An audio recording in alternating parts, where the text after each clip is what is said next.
Hello दोस्तों, स्वागत है आप सभी का स्लीपी क्लासेस में। दोस्तों, सोशियोलॉजी का पेपर 2 यूपीएससी मेंस 2020 का हो चुका है। इसका एनालिसिस करना भी ज़रूरी है। एंड अगर मैं आपको इसके वीडियो के शुरुआत में बताऊं तो बहुत ही एक्सपेक्टेड लाइंस पर पेपर था कि कुछ क्वेश्चंस होंगे जीएस के, जैसे जीएस जैसे दिखने वाले। कैसे हम उन जीएस जैसे दिखने वाले क्वेश्चंस को सोशियोलॉजिकली कन्वर्ट करें, स्टैंडर्ड सी एक डिबेट रहती है।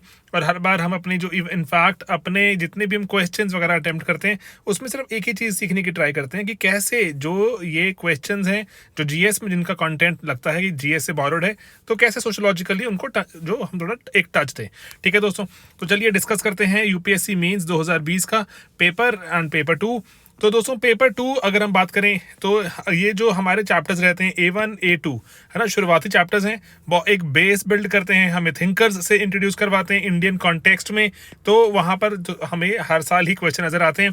देन B1 जो हमारी बी सीरीज है पूरी, ये हमारी वेरियस क्लास स्ट्रक्चर्स की बात करती है। मिडिल क्लास हो गई, चाहे एग्रीकल्चर क्लास हो गई, हमारे विलेज की बात करती है। बहुत सारे यहाँ पे इलेबोरेट सिलेबस है, tribal society etcetera.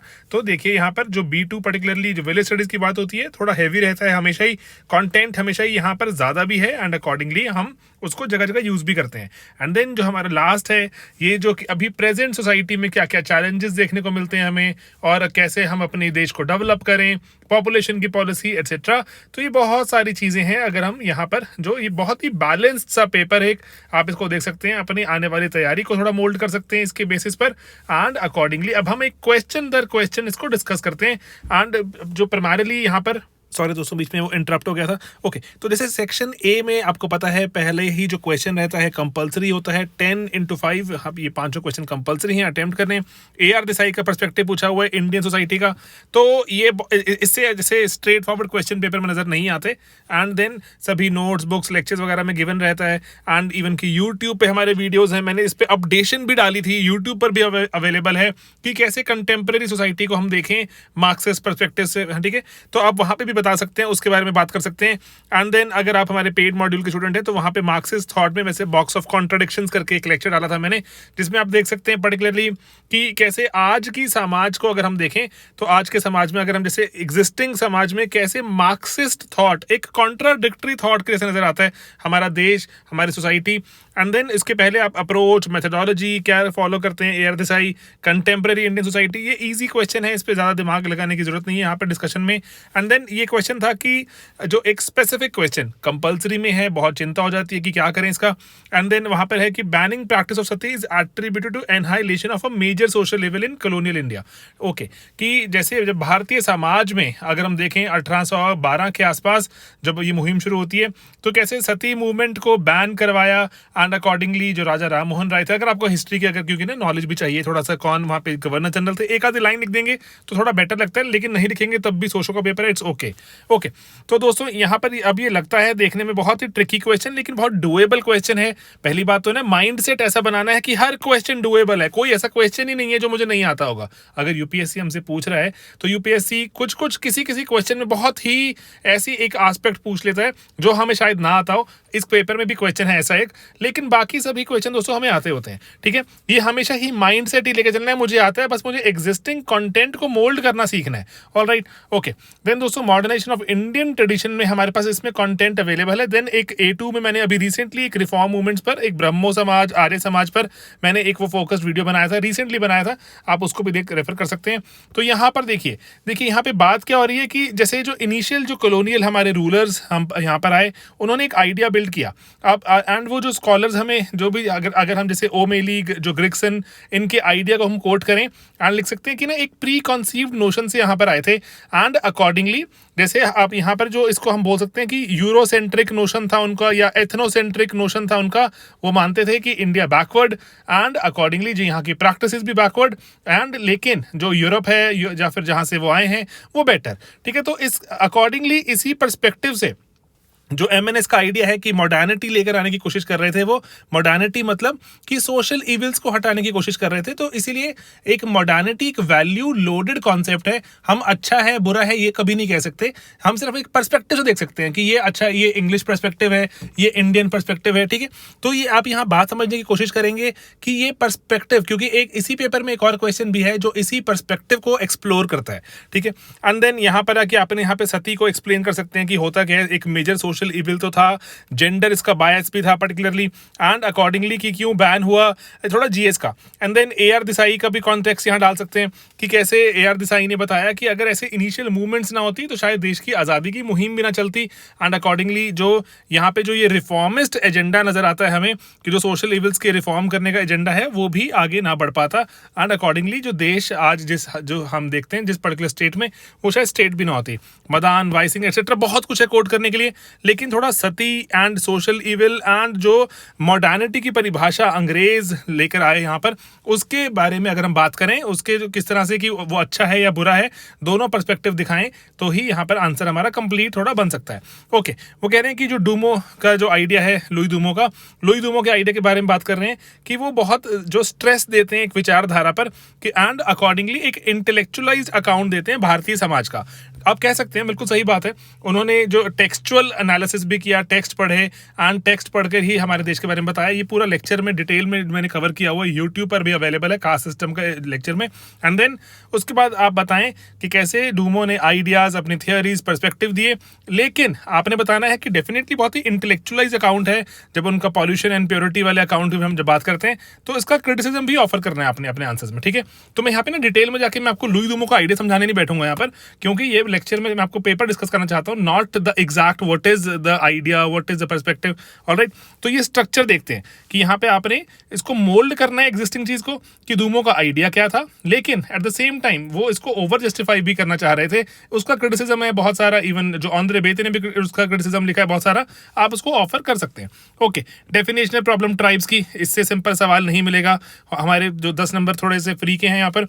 Then secularism कह रहे हैं कि 20th सेंचुरी का एक जो ह्यूमनिस्टिक रेडिकलिज्म, कि इंसान पर जो फोकस बहुत ज्यादा आ गया था, ह्यूमनिज्म पर, उसके एक जो चरम सीमा आ गई थी, उसका एक आउटकम है, ठीक है। तो यहाँ पर आप पेपर 1 के कंटेंट को बोरो कीजिए, सेकुलरिज्म के बारे में बताइए। रिसेंटली हमने एक और बात भी पढ़ी थी कि कैसे जो सेकुलरिज्म है, पर्टिकुलरली जो ह्यूमनिस्टिक सेकुलरिज्म है, वो आप बताएंगे कि जो जैसे जैसे इंसान का इंडस्ट्रियलाइजेशन पर, साइंटिफिक थॉट पर विचार बढ़ता गया, तो सेकुलराइज भी होते गए हमारे विचार, क्योंकि यूनिवर्स लगता था हमारे कंट्रोल में आ गया। अब हम यूनिवर्स को कंट्रोल कर सकते हैं, भगवान का थोड़ा विश्वास कम होता गया। एंड आप बताएंगे सेकुलरिज्म सिर्फ ये नहीं है पॉलिटिक्स में कम हो गया, जो हमारा रिलीजन का दबदबा। आप दोस्तों यहाँ पर ये भी बताएंगे कि सेकुलरिज्म का मतलब है कि समाज में, सोशल लाइफ में कैसे कम हो जाता है रिलीजन का दबदबा, ठीक है। देन सेकुलरिज्म के वेरियस थॉट्स वाला वीडियो रिसेंटली मैंने शेयर किया था जो हमारे मॉड्यूल में, जहां पर हमने बात की थी कि वेरियस आइडियाज क्या है सेकुलरिज्म के अराउंड द वर्ल्ड। कोई कॉमन आइडिया डेवलप नहीं हुआ, सेकुलरिज्म ऐसा ही होना चाहिए, वेरियस थॉट्स हैं, आप इनको मेंशन कर सकते हैं। ओके, देन दोस्तों इंडियन कास्ट सिस्टम है, वो कह रहे हैं यूनिक है और अनहेल्दी भी है हमारे समाज में सोशियोलॉजी के डेवलपमेंट के लिए। आप बता सकते हैं कि सर ये जो बहुत सारी स्टडीज हैं जो कास्ट की हमारे जो कवर्ड भी हैं, सिलेबस का पार्ट ही है, एंड देन कि कैसे इसने पर्टिकुलरली इनहिबिट भी किया, जो कास्ट सिस्टम ने बहुत बार, जैसे आप आंध्र बेते का एग्जांपल लिख सकते हैं कि उनको विलेज में जाने नहीं दिया जाता था, वो खुद लिखते हैं ना अपने उसमें, क्योंकि उनको जो ब्राह्मण समझा जाता था, एंड ब्राह्मण आप किसी लोअर कास्ट के विलेज में नहीं जा सकते। तो सोशियोलॉजी की डेवलपमेंट को रुकती भी है यहाँ से। आप ऐसे एग्जाम्पल्स बताइए।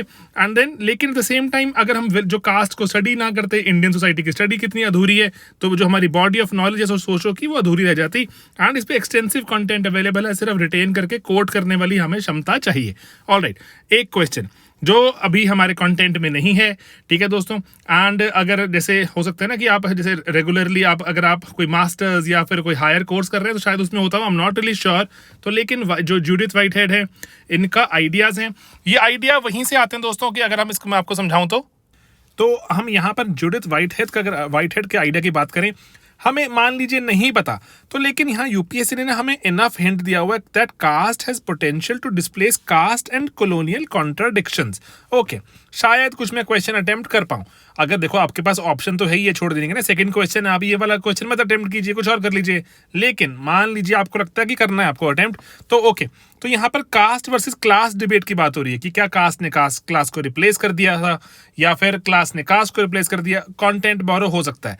देन जो कॉलोनियल कॉन्ट्राडिक्शंस हैं, जो कॉलोनियल आइडियाज़ हैं कि भारतीय समाज को थोड़ा बैड लाइट में दिखाने का, थोड़ा इस तरह से कि ऑब्सक्यूरांटिस्ट जैसे दिखाने का, कि हम ऐसी सिंपल सिंपल चीज़ों को बहुत कॉम्प्लेक्स करके देखते हैं और सुपरस्टिशियस हैं, जो वही यूरोसेंट्रिसिटी एथनोसेंट्रिसिटी की बात कर रहा हूँ।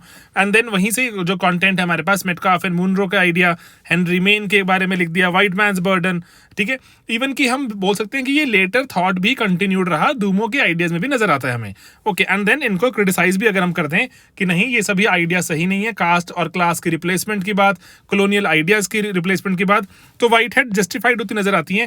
एंड व्हाइट हेड ने कहा था कि कैसे, जैसे इनका पेपर अगर हम देखते हैं तो देवदासीज पर इनका बहुत इंपॉर्टेंट एक पेपर है, तो वही बात करते हैं कि कैसे वो दिखाया करते थे कि इंडिया में पर्टिकुलरली जो सोसाइटी है, समाज है, कॉलोनियल एडमिनिस्ट्रेटर से दिखाते थे वो बहुत पिछड़ा हुआ समाज है, उसको हम बेहतर करना चाहते हैं, उसको अच्छा बनाना चाहते हैं, ठीक है। तो इस तरह से करते हुए रूल भी करते थे एंड अकॉर्डिंगली इंडियन समाज की बेइज्जती करते करते वो अपने रूल को जस्टिफाई करते थे।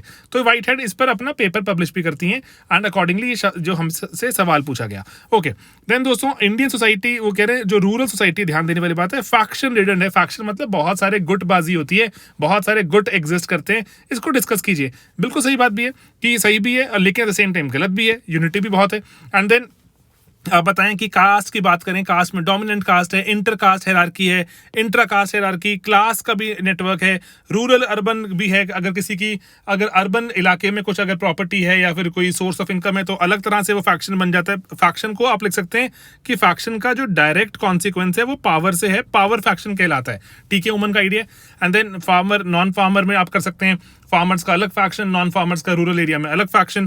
देन आंध्र बेते का पॉइंट लिख सकते हैं कि लेकिन भारतीय समाज रिफ्लेक्सिव है, डिफ्यूजिव है, कास्ट भी ऐसे ऑपरेट करती है, तो अकॉर्डिंगली हमें यहाँ पर तो इसी को इसी नज़र से भी देखना चाहिए। हम एक मोनोलिथिक आइडिया मत लेकर चलें कि भारतीय समाज में सिर्फ फैक्शंस ही हैं, ठीक है। मल्टीपल डोमिनेंसेस का आइडिया, जो हमें अजगर खाम की बात करते हैं, ऐसे बहुत सारे गुट इकट्ठे भी आ जाते हैं पावर कैप्चर करने के लिए, अच्छा आंसर बन सकता है। ओके, देन वो बोलते हैं जो कॉलोनियल पॉलिसी थी, ट्राइब्स को गवर्नमेंट ऑफ इंडिया एक्ट 1935 में से एग्रीगेट करने की बात कीजिए, तो जीओआई एक्ट में हमने ये कवर किया हुआ है वैसे कि पार्शियली एक्सक्लूडेड एंड जो होली एक्सक्लूडेड एरिया बनाए गए थे। इसको अगर हम इतना ही अगर जानते हैं तो हमारा आंसर बन जाएगा, ठीक है। देन आप बताएंगे कि ना, जैसे शुरुआत में बता सकते हैं कि ना कि कैसे एग्जिस्टिंग पॉलिसीज, जो एग्जिस्टिंग ट्राइबल पॉलिसीज थी उसकी कंटिन्यूएशन में आया था 1935 का एक्ट। ऐसा नहीं आया था कि एकदम से कुछ बना दिया, ठीक है। एग्जिस्टिंग पॉलिसी के बारे में बताएं कुछ एंड देन बताएं 1935 कैसे पहुंचा। Okay, then at the same time आप बताएं कि ना कि और बाकी पॉलिसीज भी थी यहाँ पर जिन्होंने एक ऐसा एनवायरनमेंट बना दिया जो कि ट्राइब्स एंड फॉरेस्ट दोनों की डेवलपमेंट के लिए was not very conducive, it was very counter productive, ठीक है। एंड आप बताएं कि कैसे अभी जो एक पूरी सीरीज ऑफ रिफॉर्म चले, फॉरेस्ट राइट्स एक्ट वगैरह आए, एंड इवन कि आप 2 4 और लिख सकते हैं। तो हमने इन जो जितने जो जीओआई 1935 में जो चीज़ें कही गई थी उसको हमने जो डिफ्रेंशिएट किया, हमने ट्राइबल एरियाज का गठन किया, 5वां शेड्यूल, 6ठा शेड्यूल, है ना, बहुत सारी चीज़ें बनाई। अकॉर्डिंगली हम देख सकते हैं कि उसका इम्पैक्ट नजर आता है, लेकिन हम उसके जो बुरे दुष्प्रभाव थे उनको कम करने की कोशिश भी कर रहे हैं आज। ओके, देन माइग्रेंट वर्कर्स, जो कोरोना से चलते हमने कितने सारे लेक्चर्स बनाए थे, कोरोना, डिजिटल एजुकेशन, है ना, सभी काम तो आए। और ये जैसे अब जो थैंक गॉड यूपीएससी भी थोड़ा रिस्पॉन्सिव है, रिफ्लेक्सिव एंड डिफ्यूजिव है। यूपीएससी ने भी हमसे सवाल पूछे ऐसे वाले, हमने भी सवाल जो आंसर बनाने की कोशिश करी, यूपीएससी ने पूछ लिया। ओके, हमने कोविड-19 एंड चाइल्ड लेबर एक लेक्चर बनाया था, उसमें हमने एक बात देखी कि सिर्फ और सिर्फ माइग्रेशन नहीं, रिवर्स माइग्रेशन पर भी एम्फसाइज करना जरूरी है। रिवर्स माइग्रेशन में आप पॉइंट लिखें, बहुत सारे जैसे पॉइंट लिखे हुए हैं, जैसे वहां पर लिखा हुआ है कि जब जैसे बहुत सारे, जैसे अभी नॉट ओनली जैसे कोरोना पेंडेमिक, अदरवाइज भी देखें तो बहुत सारे जो अच्छी चीजें भी करते हैं रिवर्स माइग्रेशन में, कि जैसे बहुत सारे जो शहरों की आइडियाज लोग घर वापस लेके जाते हैं, डेमोक्रेटिक हो जाते हैं, पेट्रियार्की वीक होती है ना। लेकिन eight the same time corona के चलते वहां पर डर था पेंडेमिक का, वहां पर ना जो एपिडेमिक फैल जाए, तो ये सब चीजों को आप यहाँ पे लिख सकते हैं चाइल्ड लेबर की बात भी करें कि माइग्रेंट लेबर्स जैसे जब घर वापस जाएंगे पर्टिकुलरली लैंड पर दबाव पड़ेगा, जो हमारा एग्रेरियन सोशल स्ट्रक्चर जो दबाव पड़ेगा, एंड अकॉर्डिंगली अगर जॉब नहीं होगी बच्चों को काम पे जाना पड़ेगा। मनरेगा का पॉइंट लिखें यहाँ पर, ठीक है। तो ये डायनामिक्स आप समझा सकते हैं, बहुत कंटेंट अवेलेबल है, कोई कमी नहीं है। देन आंध्रे बेते का justify middle class in India, तो ये एक्सक्लूसिवली लेक्चर्स में कवर्ड है, मैं इस पर बहुत दिमाग नहीं लगाऊंगा कि कैसे आंध्रे बेते जो मिडिल क्लास को कैसे मानते हैं कि एक नई तरह की फॉर्मेशन हो रही है, जो नई तरह की कास्ट किनशिप का जो गठन करती है, इस पर बेस्ड भी है, इस पर इसको आगे डेवलप भी करती रहती है। एंड पूरा आइडिया को जो करते हैं कि हम भारत में बहुत रोमांटिसाइज भी करते हैं मिडिल क्लास को अकॉर्डिंगली। ये लेक्चर से ही मैंने कॉपी पेस्ट किया है, मैंने खुद नहीं लिखा ऑन द स्पॉट, ठीक है दोस्तों। ओके, देन जो कह रहे हैं कि कॉन्सेप्चुअल इश्यूज बताइए लीनिएज एंड डिसेंट में, है ना, लेक्चर्स में कवर्ड है दोस्तों। स्टैंडर्ड से कुछ टॉपिक्स हैं, बार बार पढ़ते रहते हैं, पेपर 1 के लिए, पेपर 2 के लिए। हाउस होल्ड डायमेंशंस दोस्तों, ये पूरे पेपर का मेरे हिसाब से सबसे आसान है। एक ही लेक्चर है जो हमारा ये B5 का लेक्चर, उसमें ये भी कवर हो जाता है, उसमें ये भी कवर हो जाता है। एक ही लेक्चर ने हमें 40 मार्क्स दे दिए, तो चलो तुक्के की बात है, हर लेक्चर ऐसा नहीं करता, लेकिन हम मान सकते हैं। Okay, cultural pluralism, multi religious society, इस पर इनफ हमारे पास जैसे ना टेस्ट में बहुत कंटेंट अवेलेबल था कि कल्चरल प्लूरलिज्म पे आप कहानी लिख सकते हैं एंड मल्टी रिलीजियस सोसाइटी, ठीक है। पहली बात आप बताएंगे कि इसके फायदे क्या हैं, positives, at the same time you will also tell the negatives, ठीक है, कि जो हमारे रिलीजियस माइनॉरिटीज हैं उन वो कैसे डर के साए में रहती हैं। एंड अकॉर्डिंगली अगर आप चाहें तो CAA का भी यहाँ पर मेंशन कर सकते हैं, क्योंकि वो भी अभी देखें वो एक राइट्स का कारण बना। जो एक लेक्चर, अगर if you remember, if you are part of our courses, तो दिल्ली राइट्स पे हमने लेक्चर डाला हुआ। मैंने आपको एक वीडियो में यूट्यूब पे भी कहा था कि Delhi rites and secularization in India को आपको स्टडी करना बहुत जरूरी है। UPSC सवाल पूछ सकता है इस पर, UPSC ने पूछ लिया, एक ये सवाल भी आगे भी आएगा, जहां पर हम देख सकते हैं कि मल्टी रिलीजियस सोसाइटी होने के चैलेंजेस क्या हैं, है ना। एक हमारा लेक्चर अवेलेबल है, problems of religious minorities in India, YouTube पर भी अवेलेबल है दोस्तों, देखिए। एंड देन आप उसके पॉजिटिव तो बता देंगे कि हमारा देश टॉलरेंट हो जाता है, एंड जो आप नेगेटिव भी बताएंगे, जो प्रॉब्लम्स बताएंगे आप प्लूरलिज्म के साथ आती हैं, ठीक है दोस्तों।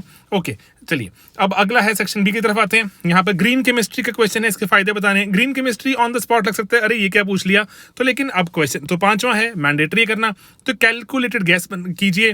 ग्रीन केमिस्ट्री कहीं ना कहीं ऑर्गेनिक फार्मिंग से जुड़ा हो सकता है, या फिर ऐसे केमिकल्स की बात हो सकती है जो कि थोड़ा जो सस्टेनेबली यूज हो सकते हैं, एंड जैसे नीम कोटेड यूरिया हो गया, है ना। तो ऐसी चीजों का मैं ऑन द स्पॉट अगर सोचूं तो, ठीक है। ओके, देन उसके बाद अब आप बताएंगे कि जैसे जो हमारी कन्वेंशनल फार्मिंग होती है, वो कन्वेंशनल फार्मिंग के उसके बुराइयां बताएं आप, कि जैसे कैसे कि कन्वेंशनल फार्मिंग में high yielding variety, chemicals and even fertilisers बहुत सारे यूज हो रहे हैं, एंड कैसे उसके कारण जो हमारा एनवायरनमेंट खराब हो रहा है, एंड कैसे एग्रीकल्चर जो डिपेंडेंट होता जा रहा है कंपनीज पर, हम अपनी जो एग्जिस्टेंट जो नॉलेज थी, जो हमारी ट्रेडिशनल नॉलेज थी, उसका लॉस होता जा रहा है। तो इसलिए आप बताएं जो ग्रीन केमिस्ट्री है इससे हमें बचा सकती है, ऑर्गेनिक फार्मिंग के फायदे, है ना, जो एंड एग्रेरियन ट्रांसफॉर्मेशन कैसी होगी, पेस्टल एनालिसिस कीजिए, एंड इकोनॉमिकली फायदा है, पॉलिटिकली भी ईजी है, जो फॉरेन कंपनीज के दबाव में नहीं आएंगे। एंड यहाँ पे जो ZBNF का बात कर सकते हैं आप, है ना, एंड उसके बाद भारत सरकार के स्टेप्स की बात भी कर सकते हैं, C2 में टेस्ट में डिस्कस्ड है। ओके, देन जो citizenship in contemporary India, paper 1 से बोरो कीजिए कंटेंट, ठीक है, कि सिटीजनशिप की जो दिक्कतें क्या रहती हैं दोस्तों। सिटीजनशिप की दिक्कतें दुनिया भर में सेम ही रहती हैं, इंडिया में थोड़ी ज़्यादा हैं, तो आप यहाँ पर जो CAA का पर्सपेक्टिव डालिए, एंड देन CAA में एक पर्टिकुलर कम्युनिटी टारगेट हो जाती है, एंड अकॉर्डिंगली पर्टिकुलरली जो इसलिए सिटीजनशिप एक बहुत ही कंटेंशियस मुद्दा बन जाता है। असम अकॉर्ड की बात डाल सकते हैं आप यहाँ पर, ठीक है।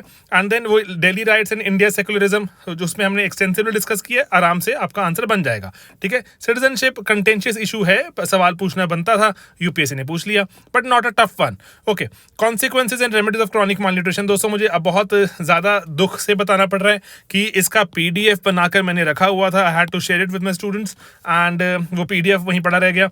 एग्जैक्ट जो PDF था वो यही, उसकी हेडिंग यही थी कि consequences and remedies of chronic malnutrition, imagine, and वो PDF मेरे लैपटॉप में ही पड़ा रह गया, क्योंकि इतना सारा कंटेंट बनाने की बात थी, एक बेचारा PDF साइड में बगल में कहीं पड़ा रह गया। नॉनदलेस, तो मैं इसको शेयर कर दूंगा अपने जो कोर्स में, लेकिन अभी मैं बताता हूँ आपको इसके बारे में कि कॉन्सिक्वेंसेज रेमेडीज के बारे में बात करें अगर, तो आपने यहाँ पर देखिए, आपने जो माल न्यूट्रिशन होता है कि न्यूट्रिशन ठीक से नहीं मिल रहा, ठीक है, हो सकता है ना मोटापा, इवन की जो मोटापा है वो भी माल न्यूट्रिशन है, क्योंकि आप न्यूट्रिशन ठीक अमाउंट में नहीं ले रहे, ज़्यादा ले रहे हैं। ओके, देन यहाँ पे आपने इसको जेंडर से बहुत ज्यादा जोड़ने की जरूरत है इनइक्वालिटी के।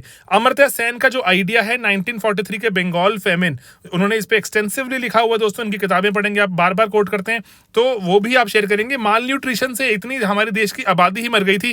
कैपिटलिज्म का रोल बताएं, नियो लिबरलिज्म कैसे, एंड रिसेशन डिप्रेशन के चलते अभी क्या जो माल न्यूट्रिशन के केसेस कैसे बढ़ सकते हैं। ओके, देन आप बताएं डिस्ट्रीब्यूशन सिस्टम की बात करें, and economic and political factors की बात करें जो फूड के एक्सेस को दिक्कत में डाल देते हैं, एंड बहुत बार लोगों तक खाना नहीं पहुंच पाता। ओके, देन भारत सरकार के इनिशिएटिव्स, WHO का रोल क्या है पॉलिसी मेकिंग में, तो ये सब आपको मैं हिंट दे रहा हूं, इन पे काम कर सकते हैं अगर आप हमारे पेड मॉड्यूल का पार्ट नहीं है तो। क्योंकि दोस्तों अपने आप सर मैं कौन सा घर बैठ के खुद पेपर लिख रहा हूं, मैं भी तो इंटरनेट पे सर्च करके, अखबारों में सर्च करके आंसर बनते जा रहे हैं। टॉपिक सोचने, आपने आंसर बनाने हैं, मेहनत कीजिए। You need not be part of any paid module, ठीक है, आप खुद से मेहनत कीजिए, अपनी आंखें खोली रखिए बस, ठीक है। अखबारों में आपको आर्टिकल दिखते रहते हैं, टॉपिक पकड़िए, उसको रिसर्च कर दीजिए, नोट बना लीजिए। Alright, then new education policy, and I am very very glad, इसको हमने 3 पार्ट वीडियो सीरीज बनाई थी। ये हमसे जीएस के 2 पेपर में पूछा गया, दो पेपर में यहाँ पर आ गया, सोशो में भी आ गया। आई एम वेरी हैप्पी कि हमने यहाँ पर बहुत एक्सटेंसिव काम किया तो पेपर में सवाल सॉल्व हुआ। ओके, ठीक है। एनईपी का डिस्पैरिटीज इन जो पॉजिटिव प्रोज एंड कॉन्स दोनों ही बताने वाली बात है, कोई खास चमत्कारी सवाल नहीं है, एक्सपेक्टेड है। ओके, डेमोक्रेटिक फेडरलिज्म क्या होता है, आप बता सकते हैं ना कि जैसे जब नेशनल लेवल पे और स्टेट लेवल पे जब पावर शेयरिंग होती है एंड अकॉर्डिंगली एक कॉन्स्टिट्यूशनली डिफाइंड एक सिस्टम के हिसाब से इंस्टीट्यूशंस बनाए जाते हैं जो GS2 में आप पढ़ते हैं। एंड देन कि कैसे डिसेंट्रलाइजेशन को प्रमोट करता है, आप बताएं कि उसके डिसेंट्रलाइजेशन में क्योंकि रेसिप्रोकल रिलेशनशिप होना चाहिए, ऐसा नहीं है कि सिर्फ सेंटर कर रहा है लोकल सरकारों के लिए, लोकल सरकारें कुछ नहीं कर रही, दोनों के बीच में होना चाहिए, ठीक है। एंड देन थोड़ा सा एसिमेट्रिक भी हो सकता है, जहां पर जो सेंटर ज्यादा करे जो सरकारों के लिए एंड बाकी सरकारें रिलेटिवली कम कर रही हैं। ओके, एंड देन यहाँ पर आप बताएं कि कैसे जो पावर है पॉलिसी बनाने की, पॉलिसी इंप्लीमेंट करने की, एंड उसको बाद जो डेमोक्रेटिक प्रोसेसेस को एक्सटेंड करने की, ये आप सभी चैलेंजेस भी साथ साथ बताएंगे, तभी अपना आंसर एक कंप्लीट आंसर बनेगा। अदरवाइज ये हमने टेस्ट में सवाल किया था, आपको मैं सवाल दिखाऊंगा अंत में, काफी सिमिलर सा सवाल था, and it's a tough question. Otherwise जैसे टफ कैसे हो जाता है कि आपको लगता है मेरे पास पॉइंट नहीं आ रहे दोस्तों, लेकिन पंचायती राज इंस्टीट्यूशंस को क्यों भूल रहे हैं आप? PRIs की बात करनी बहुत जरूरी है, डिसेंट्रलाइजेशन तो असली वहीं पर हो रही है ना, तो PRIs जैसी कहानी खुलती है आपके पास बहुत सारे पॉइंट्स आने शुरू हो जाते हैं, and that makes your life little easier. Okay, ठीक है। एंड देन तो यहाँ पर वही ना लोकल गवर्नेंस की बात होगी। ओके, देन नेक्स्ट है दोस्तों developmental planning in mixed economy, मतलब बेसिक सवाल, no need to go any further, आराम से हमारे उसमें कंटेंट में कवर्ड है। MSP में बोलते हैं कि क्या MSP से हमारे देश की रूरल इलाके की डेवलपमेंट हो सकती है, ठीक है। एंड देन अपने आंसर को एग्जाम्पल से समझाइए। ओके, आपने इसके ना दोनों साइड ही देने आर्ग्यूमेंट के, जी हाँ सर फायदा हो सकता है, लेकिन नहीं सर नहीं भी होगा।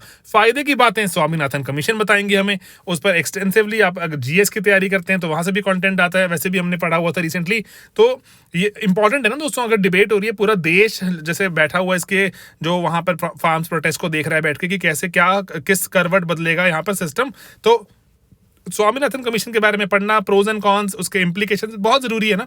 एंड देन इसके बियॉन्ड, वैसे मैंने एक वीडियो डाला था यूट्यूब पर about why farmers are protesting, है ना, वहीं से ही MSP को लेके बहुत सारी बातें निकल के आती थी, आराम से आंसर बन सकता है हमारा सोशोलॉजिकल। एंड देन दोस्तों हमारा चैप्टर है जो एग्रेरियन सोशल स्ट्रक्चर का, यूट्यूब पर भी अवेलेबल है, ठीक है दोस्तों, तो वहां पर भी आप देख सकते हैं। B4 लेक्चर है, ठीक है, तो वहां जाके देख सकते हैं आपकी कैसे स्वामीनाथन कमीशन को इससे जोड़िए, एंड एक आप बहुत ही कोरिलेटेबल आंसर बना पाएंगे कि कैसे MSP से फायदा होगा, लेकिन इनइक्वालिटी भी आती है, ठीक है। And eight the same time जो बड़े फार्मर्स हैं एक्सेट्रा, है ना, जो वो सब हम बातें देखते हैं वो आप लिख सकते हैं यहाँ पर। ओके, स्किल डेवलपमेंट प्रोग्राम से सोशल चेंज आएगा, तो यहाँ पर आप देखिए हम ना एजुकेशन पर बहुत फोकस करते हैं कि एजुकेशन जो फॉर फ्यूचर, हमने बात की हुई है लेक्चर में कि कैसे एजुकेशन से समाज बदलेगा, उसके बारे में बात अगर आप कर रहे हैं तो एजुकेशन को अगर आप स्किल से रिप्लेस करके देखिए दोस्तों, ठीक है, कि यहां पर अगर मैं स्किल की बात कर दूं तो स्किल कैसे हमारे देश में बदलाव ला सकता है।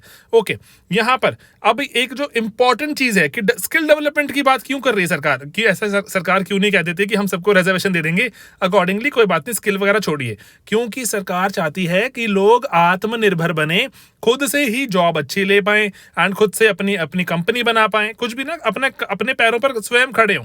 सरकार की रिक्वायरमेंट कम से कम रहे। ऑलराइट, तो इसीलिए सरकार का जो अटेम्प्ट है, सोशोलॉजिकल वर्ड्स यूज करने ना अपने, सरकार का अटेम्प्ट है स्पॉन्सर्ड मोबिलिटी से दूर ले जाना समाज को, कि जो सरकार रिजर्वेशन देती है, स्पॉन्सर्ड मोबिलिटी देती है, उससे दूर ले जाना ताकि लोग खुद से डिपेंडेंट हो जाएं एंड स्किल डेवलपमेंट की जाए। इसीलिए बहुत जरूरी है, सोशल चेंज वहीं से आएगा।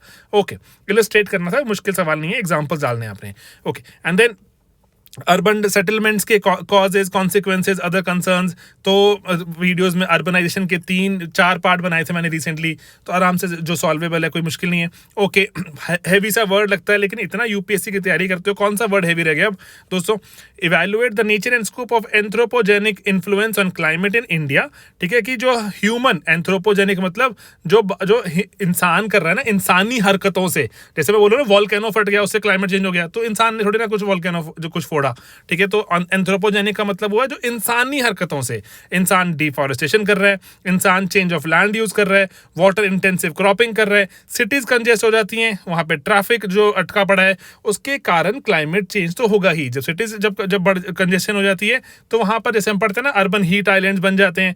ये जो जीएस की नॉलेज यूज कीजिए बच्चों, जीएस की नॉलेज यूज कीजिए, आंसर बनाइए अपना यहाँ पर। ठीक है, एंड देन आप बताएंगे उससे भारतीय समाज पर बहुत ज्यादा असर पड़ता है। भारत के क्लाइमेट, जो climate not only in India but it also impacts the world. And then आप यहाँ बताएं कि इसके कारण जो अब इनइक्वालिटी से, सोशोलॉजिकल डाले ना, इनइक्वालिटी के कारण क्या होता है आपके यहाँ पे, जो पॉवर्टी के कारण जो kind of fuel that we people use, ठीक है, that is not a very efficient way of using the fuel. अगर हम लकड़ी से अगर हम अपना चूल्हा जला रहे हैं, जो कि बहुत स्मोक कॉज करता है, जिसमें आप जेंडर का एंगल भी डाल सकते हैं, ठीक है, एंड जिसमें आप पॉवर्टी का एंगल डाल सकते हैं, जिसमें आप रूरल एंगल डाल सकते हैं, तो वो उसके कारण क्लाइमेट चेंज में इंडिया बहुत ज्यादा सडनली कंट्रीब्यूट कर देता है। लेकिन एट द सेम टाइम आप बताइए कि सर सोलर में भी बहुत इन्वेस्टमेंट चल रही है, भारतीय समाज की सरकार बहुत इंसेंटिवाइज कर रही है, तो चीजें can be like good in the times to come. Okay, ठीक है, एंड देन उसके बाद आप बताएं यहाँ पर जो कि एक पर्टिकुलर चीज जो आपने बतानी है कि इन्वायरमेंटल मूवमेंट्स, तो इन्वायरमेंटल मूवमेंट्स एक्सटेंसिवली कवर्ड हैं, थोड़ा अपडेट भी कर लीजिए लेटेस्ट। अगर आप जैसे मैंने अगर इन्वायरमेंटल मूवमेंट्स कवर की हुई हैं अकेडमिक पॉइंट से की हुई हैं, कुछ अगर लेटेस्ट अगर 2-3 पता लगती है तो डेफिनेटली नोट करते रहिए, अच्छा आंसर बन जाएगा एंड टीचर भी खुश किया, अरे बढ़िया काम कर दिया। ओके, कंटेम्प्रेरी फार्मर्स जो मूवमेंट चेंजिंग देयर कोर्स, जी सर, यस एंड नो, हमारे क्वेश्चन में एक एक्सटेंसिवली डिस्कस था। कंटेम्प्रेरी फार्मर्स मूवमेंट के बारे में बात करें कि चेंज भी हो रही है, नहीं भी हो रही है, अभी भी वही मुद्दे हैं जो सदियों से चल रहे थे, लेकिन नहीं सर, बहुत सारे नए मुद्दे भी आ गए। ठीक है, तो नए मुद्दों के बारे में बात कर सकते हैं। अभी एमएसपी पे ही जैसे जंग चल रही है, उसके पहले आज से जो 50 साल पहले एमएसपी की बात तो नहीं होती ना दोस्तों, अलग मुद्दे थे। ठीक है, अभी इसलिए डिफरेंट तरह की चीजें चलती हैं, तो डिफरेंट तरह की हमें बात भी समझनी होगी। ओके, देन कॉलोनियल एडमिनिस्ट्रेटर्स ने जो helped to construct, it's a very beautiful question, content से सॉल्व हो जाएगा, लेकिन मैं चाह रहा था आपसे डिस्कस करना। ओके, वो कह रहे हैं कि कॉलोनियल जो एडमिनिस्ट्रेटर्स थे helped to construct the very traditionalism which mark the Indian society as backward. Okay, वो कहते हैं उन्होंने एक कंस्ट्रक्शन या फिर एक तरह का नैरेटिव बनाया, जो भारतीय समाज बहुत ट्रेडिशनलिस्ट है, भारतीय समाज थोड़ा पिछड़ा हुआ है, या फिर मैं कहूँगा बहुत ही जैसे एक ऐसे विचारधारा से ग्रस्त है जो कि बहुत पुरानी है, ट्रेडिशनलिस्ट है। इसी कारण से भारतीय समाज बैकवर्ड नजर आता है। ट्रेडिशनलिज्म को उन्होंने बैकवर्डनेस से जोड़ने में अब हमारे भारतीय समाज को कोई कमी नहीं छोड़ी। ठीक है, आपने क्रिटिकली इस बात को देखना है। ओके, ये डूएबल क्वेश्चन है। कॉलोनियल पर्सपेक्टिव जो हम पढ़ते हैं भारतीय समाज के, भारतीय विलेज के, कास्ट सिस्टम के, जेंडर के, अनटचेबिलिटी के, उनके बारे में जिक्र कीजिए, लेकिन उनको काउंटर भी कीजिए। जो हमारे नेशनलिस्ट पर्सपेक्टिव हम पढ़ते हैं, ठीक है, एंड देन नेशनल पर्सपेक्टिव के बाद हम अगर इवन की मार्क्स का पर्सपेक्टिव भी डाल सकते हैं, तो हाँ, ये जो आप डालेंगे कि वो किस क्यों कर रहे थे भारत को एक बैकवर्ड कंट्री डिक्लेयर करना, ताकि वो तो व्हाइट मैन्स बर्डन है, वो तो हमें ठीक करने आए हैं। ठीक है, तो 3 सवाल है इसी पेपर में जो डिफरेंट तरह से नजर आते हैं, एक ही तरह के क्वेश्चन के आसपास घूमते हैं, एक ही तरह की जो आइडिया के आसपास। ठीक है, ये डूएबल है, ऐसे सवालों से डरना नहीं है, एंड आपको नंबर दिलाएंगे ये। ओके, बिन भारतीय की जो कह रहे हैं कि जो भारतीय पॉपुलेशन पॉलिसी है, ये डिस्कस्ड है हमारी, जिसमें हमने बात C6 में है ना, C6 चैप्टर है पॉपुलेशन का, तो जिसमें हमने short term, medium term, long term targets की बात करते हैं भारतीय समाज के, कि कैसे हमें TFR कितना चाहिए, NPR कितना चाहिए, एक्सेट्रा। एंड देन कि उसके लिए क्या रिसोर्सेज चाहिए होंगे, लेकिन चैलेंजेस भी हैं, ठीक है। एंड देन कि उसी के कारण हम ये भी कहाँ पहुंच गए, अचीवमेंट्स कहाँ है हमारे, NFR कितना है, et cetera. Okay, net fertility rate वगैरह, ये doable question, not a tough one. Okay, and then child labour, इस पर तो मैंने आई स्टिल रिमेंबर यूट्यूब पर ही 2 या 3 डाले हैं videos, child labour and Covid का भी डाला था, चाइल्ड लेबर एंड एजुकेशन वगैरह, सब चीज़ें जो बिल्कुल एक्सपेक्टेड लाइंस पर है। एंड देन अभी अंत करें, अगर अंत करते करते मार्केटिंग ही नहीं करी, वैसे मैंने थ्रू आउट इतना वीडियो अपने कोर्स की बात कर दी, थोड़ा सा अनोइंग भी हो जाता है, लेकिन दोस्तों मैं वही है कि ऐसा लग रहा है कि अगर प्रैक्टिस कर रहे हो, प्रैक्टिस करते हो उसको, अगर लेट्स से क्वेश्चंस को देख रहे हो कैसे बनाना है, अगर इवैल्यूएट भी करवा रहे हो, तो accordingly a lot can be changed, काफ़ी कुछ बदलाव कर सकते हैं हम अपनी एग्जिस्टिंग। देखो मैं आपको सिर्फ यही चाहता हूँ बताना कि नॉलेज हमारे पास दोस्तों बहुत रहती है। नॉलेज में पहली चीज़ तो ना, नॉलेज में कोई कमी ना हो, ठीक है। नॉलेज हमेशा ही हमारे पास हो, बहुत सारी अनंत नॉलेज हो, टॉप मोस्ट नॉलेज हो, ठीक है दोस्तों।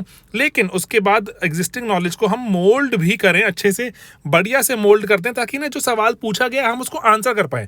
मैं आपको अगेन बताता हूं दोस्तों, इम्पॉसिबल है कि दुनिया की मैं सारी बुक्स पढ़ लूं और उन सारी बुक्स को पढ़ के मैं रिटेन करके, ठीक है, तो मैं सारी बुक्स मान लो मैंने रिटेन कर भी ली, उसको रिकॉल भी कर पाऊं, रिकॉल कर भी ली तो मैं पेपर में उसको लिख पाऊं, ठीक है। ये बहुत ज्यादा मुश्किल, एक चैलेंजिंग टास्क की बात कर रहा हूं मैं, ठीक है। इसीलिए जो नॉलेज पहले बढ़ाएं, नॉलेज बढ़ाकर हम एग्जिस्टिंग कंटेंट को मोल्ड करना सीख लें कि सवाल पूछा गया तो मैं थोड़ा सा इसको ना, जो 2 पॉइंट वहां से निकाल के, 4 यहां से निकाल के, कुछ पेपर 1 का कोट करके, कुछ GS का निकाल के आंसर मोल्ड कर दूंगा, मेरा आंसर हो जाएगा, ठीक है दोस्तों। तो इसीलिए मैं आपको यही हम आपको प्रैक्टिस भी करवाते हैं और थोड़ा कोर्स में अपग्रेडेशन डालते रहते हैं। इतना कोई ऐसे चमत्कारी कोर्स नहीं है। आप मैं अगेन मैं आपको बताता हूँ, सिर्फ और सिर्फ ये बात कहना कि आप खुद से भी कर सकते हैं ये सब कुछ जो मैं कर रहा हूँ, दैट्स इट, ठीक है। तो क्योंकि मैं भी तो simply I am just spending time with may be a little more time on internet, may be with newspapers, that's it, और मैं कुछ भी नहीं कर रहा।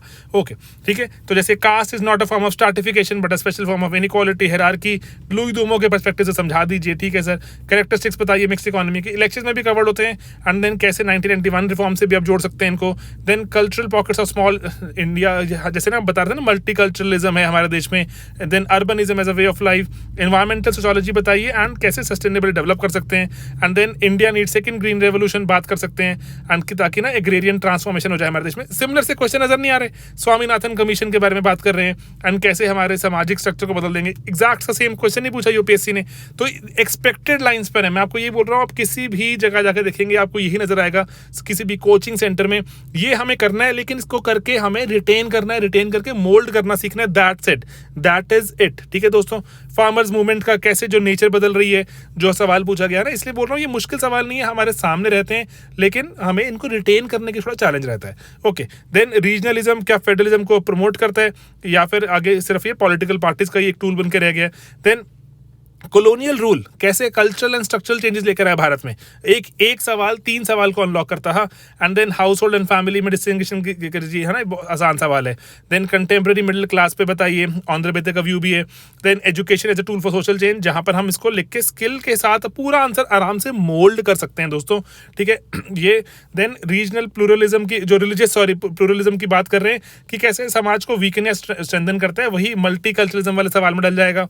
चाइल्ड लेबर, एंड देन जो सिटीज़ जो फेस कर रही हैं, सस्टेनेबिलिटी की, कैसे क्लाइमेट चेंज हो जाएगा तो समाज, हमारे जो सिटीज़ भी जो बेचारी अनसस्टेनेबल हो जाएंगी। एंड एनवायरमेंटल मूवमेंट्स के बारे में कि कैसे एनवायरमेंटल हमारे देश में सुपरफिशियल लेवल पर ही मूवमेंट चलती हैं, लेकिन नहीं हो पाता, ठीक है। तो अच्छे हमारे पास पॉइंट्स हैं बहुत सारे, जिनसे हम अपना अच्छा आंसर बना सकते हैं, ठीक है दोस्तों। तो यही एक छोटा सा अटेम्प्ट था, बहुत सारी चीज़ें आपको बताने का एंड अकॉर्डिंगली यहाँ पर आपके साथ शेयर करने का, ठीक है। एंड पेपर टू हमेशा ही मैं आपको बताता हूँ कि पेपर 2 में हमेशा ही we have to write a lot, not only paper 2, इस बार पेपर 1 भी बहुत, देखो जब ना पेपर आसान हो जाता है तो दिक्कत क्या होती है, मुझे इतना कुछ आता हो तो मैं कैसे लिखूं, तो वो टेंशन हो जाती है, सवाल छूटते हैं वहां पर।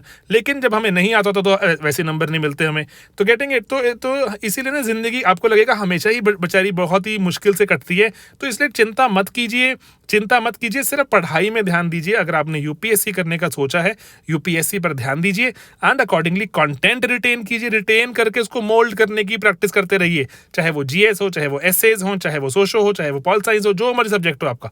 ऑलराइट, ठीक है दोस्तों। तो यही बस एक छोटा सा अटेम्प्ट था आप सभी के साथ ये शेयर करने का। मिलेंगे दोस्तों अपने बहुत से और वीडियोस में, आप भी पढ़ते रहिए, मैं भी थोड़ी पढ़ाई करता हूँ। बाय बाय दोस्तों, टेक केयर।